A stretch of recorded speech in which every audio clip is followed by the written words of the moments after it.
정치부 김문경 기자와 보다 자세히 얘기 나눠보도록 하겠습니다. 어서 오세요. 예, 안녕하십니까. 자, 먼저 오늘 기자회견 내용 좀 갑작스럽게 잡혔죠? 예, 그렇습니다. 한 1시간 전쯤부터 얘기가 돌기 시작해서요. 갑작스럽게 기자회견이 있었습니다.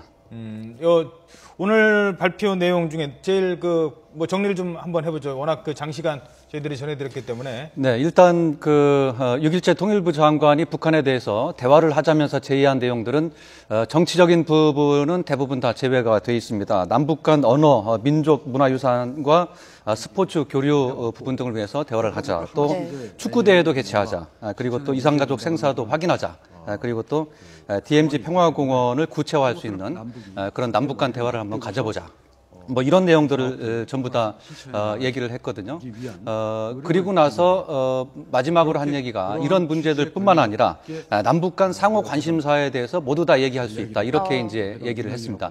마지막에 이런 얘기를 한 게 가장 큰 의미가 있지 않나 이렇게 생각이 듭니다. 의제를 열어놓고 어떤 얘기든지 할 전향적인 자세가 돼 있다라고 해석할 수가 있을까요? 예, 그렇습니다. 우리가 제의한 그 의제 부분은 대부분 이제 비정치적인 그런 부분들이 이제 주 의제였는데 북한 쪽에서는 아무래도 천안함에서 비롯된 오이사 조치, 그다음에 금강산 관광 이제 재개 문제 이런 부분들을 계속해서 주장을 해왔거든요.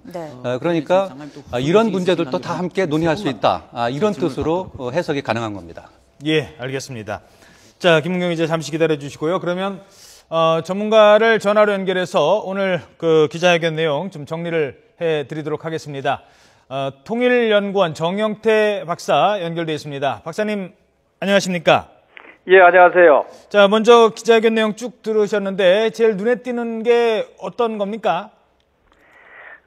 가장 큰 특징은 이제까지 우리가 남북 대화를 제의를 한다든가 했을 때 어떤 특정한 사안을 어떤 특정한 주제라든가 특정한 사건 이런 것을 중심으로 했다고 한다면은 이번에는 하나의 통일 준비 과정에 있어서 적극적인 통일 준비를 위한 남북 대화를 제의했다 하는 것이 가장 큰 특징이라고 볼 수가 있습니다. 예.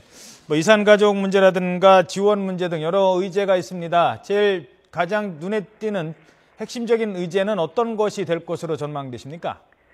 예, 일단 이게 물론 이제 북한의 반응을 우리가 기다려 봐야 알지만 그러나 가장 그래도 가능성 있는 것이 우선적으로 해결돼야 될 나름대로의 주제가 있다고 볼 수가 있죠. 그 중에서 우리가 가장 바라는 것은 역시 남북 이산가족 재개 이것이 가장 클 것이고 그 다음에 이제 북한으로서는 남아 있는 것이 이제 개성공단을 보다 더 발전적으로 해나가는 문제, 그 다음에 금강산 관광사업 재개라든가 또 이어서 여타 대북 경제적 지원 문제 이런 것들이 연결될 가능성이 크죠.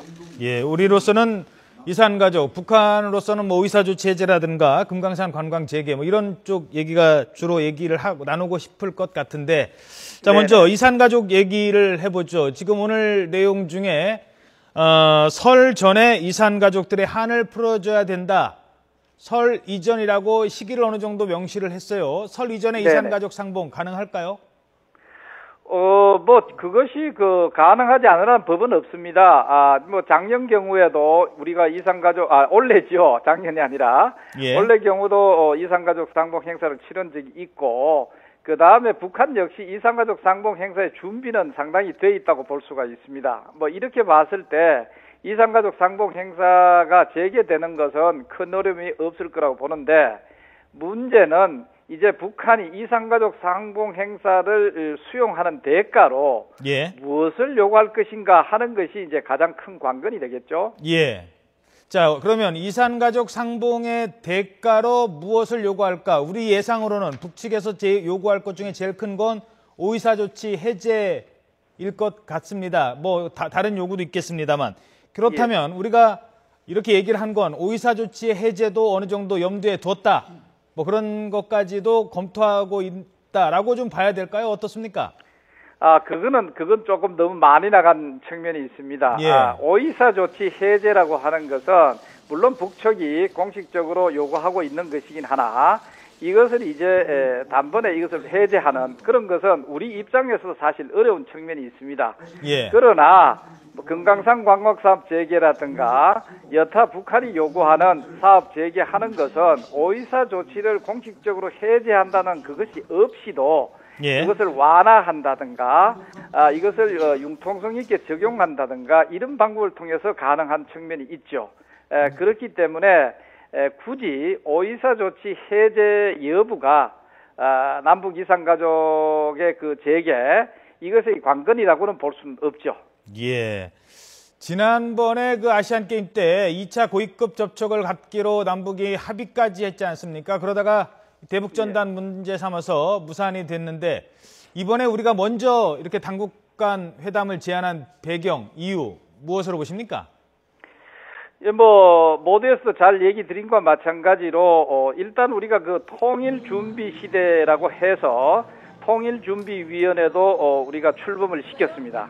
또 출범을 시키고 난 다음에 통일 준비를 위해서 여러 가지 측면에서 굉장히 많은 준비를 지금 해나가고 있는 상황이거든요. 예. 이런 것을 이제 북측에다가 소상히 밝히고 여기에 대한 신뢰를 부여함으로써 앞으로 이제 이 통일을 향한 그런 적극적인 남북한 관계 개선 여기에 강한 의지가 알겠습니다. 표현이 됐다고 볼 수가 있습니다. 예.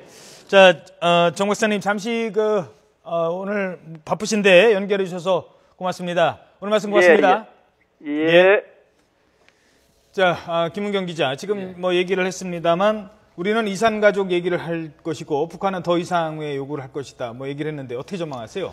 우리는 이산가족뿐만 아니라요, 한 대여섯 가지의 통일부 이제 그 의제 설정이 있었는데 여러 가지 사안들을 한꺼번에 다 얘기하겠다. 이게 이제 통일부의 입장이거든요. 그런데 이제 북한 쪽에서는 아무래도 본인들이 그동안 계속해서 제기해 왔던 문제들, 즉 금강산 관광 재개 문제라든가 대북 전면적인 대북 제재 내용을 담고 있는 오이사 조치 해제 문제 등을 집중적으로 대화가 열린다면 거론할 가능성이 크다 이렇게 볼 수가 있겠습니다. 네. 예. 올해 좀 괄목할 만한 성과가 7년 만에 남북 고위급 접촉이 성사됐다는 건데 2차 고위급 접촉은 아까 말씀대로 이 대북 전단 때문에 좀 물거품이 됐고 이번에 류길재 장관이 직접 나서서 고위급 회담을 하겠다. 이건 좀 급의 격상이라고 볼 수가 있을까요? 그렇습니다. 그런 면에서 볼 때 이번 제의가 파격적인 제안일 수가 있다 이렇게 평가를 해볼 수가 있겠습니다. 특히 6일째 통일부 장관이 직접 참석하는 그런 대화를 제의했다는 측면이 하나 있고요. 그리고 또 무엇보다 가장 관심을 끄는 게 통일준비위원회 명의로 남북 대화를 제의했다는 겁니다. 통일준비위원회는 대통령 직속 기관이거든요. 그런 면에서 볼 때 이번 대화가 성사가 된다면 박근혜 정부 들어서 가장 높은 급의 남북 대화가 재개될 가능성이 크고 거기에 따라서 합의되는 그 이야기도 아마 큰 그 책임을 담보하지 않을까 이렇게 판단이 되고 있습니다. 자, 이제 우리가 이제 전통문을 통해서 이 얘기를 했다고 합니다만 우리가 제안을 한 거고 북측이 이제 받아들일지는 그 다음 문제인데 어떻게 보십니까? 이 북측이 받아들일까요? 일단 남북 간에는 대화 분위기가 이미 조성이 돼 있었습니다. 지난 아시안 게임 때 최룡해 그다음에 황병서 북한 내에서 서열 2, 3위를 다투는 실세들이 방한하지 않았습니까? 그런 면에서 이제 남북 고위급 2차 접촉이 추진됐다가 무산이 된 적이 있었는데 얼마 전에 24일인가요? 그 현정은 회장이 개성을 방문하지 않았습니까? 그 자리에서 김양건 통일전선부 부장이 소로를 대로로 만들어 나가자 이런 이제 제안을 했었거든요. 그런 면에서 봤을 때 북한 측도 이번 그 고위급 이제 통일부 장관의 대화 제의를 갖다가 받아들일 가능성이 크고요. 그다음에 현재 지금 북한과 미국 간의 관계가 굉장히 좋지가 않거든요. 그런 면에서 봤을 때 북한이 남북 관계를 새로운 또 돌파구로 삼을 가능성이 크다. 그런 면에서 남북 대화 이번에 통일준비위원회가 제안한 남북 대화가 성사될 가능성이 어느 때보다 크지 않겠냐 이렇게 판단을 하고 있습니다. 네, 김은경 기자였습니다. 수고하셨습니다.